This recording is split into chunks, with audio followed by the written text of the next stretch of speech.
അപ്പം നിങ്ങൾ പറയുന്നു ഇവർ നിരപരാധികളാണ്. അതെ, വാദത്തിന് വേണ്ടി സമ്മതിക്കുന്നു. അപ്പോൾ ആരാ കൊന്നത്?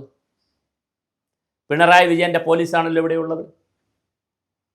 അടിയന്തരമായി സുപ്രീം കോടതിയിൽ വാദം കേൾക്കാതെ അത് എടുത്ത് കളഞ്ഞതിന് പകരമായി കേരള സർക്കാരിൻ്റെ ആഭ്യന്തര വകുപ്പായ പിണറായി വിജയനോട് പറഞ്ഞിട്ട് സദാനന്ദൻ മാസ്റ്ററുടെ കാല് വെട്ടി എന്നുള്ളത് യാഥാർത്ഥ്യമാണല്ലോ. അദ്ദേഹം 30 വർഷങ്ങൾക്ക് ശേഷം 30 വർഷവും കാല് ഇല്ലാതെയാണല്ലോ ജീവിക്കുന്നത്. പകരം ആരാ വെട്ടിയത്?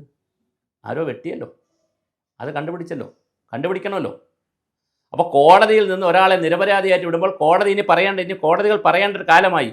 ആരാണ് അപരാധി എന്ന് സർക്കാരിനോട് കണ്ടുപിടിക്കാൻ പറയണം, ഇവിടുത്തെ ഏജൻസികളോട്. അല്ലെങ്കിൽ എന്താ സംഭവിക്കുക? കോടതിയുടെ ലൂപ്പ് ഹോളുകൾ കിട്ടി, അല്ലെങ്കിൽ നല്ല വക്കീലിനെ വെച്ച്, അല്ലെങ്കിൽ തെളിവുകൾ. കോടതിയിൽ സത്യമല്ല ജയിക്കുന്നത്, കോടതിയിൽ തെളിവുകളാണ് ജയിക്കുന്നത്.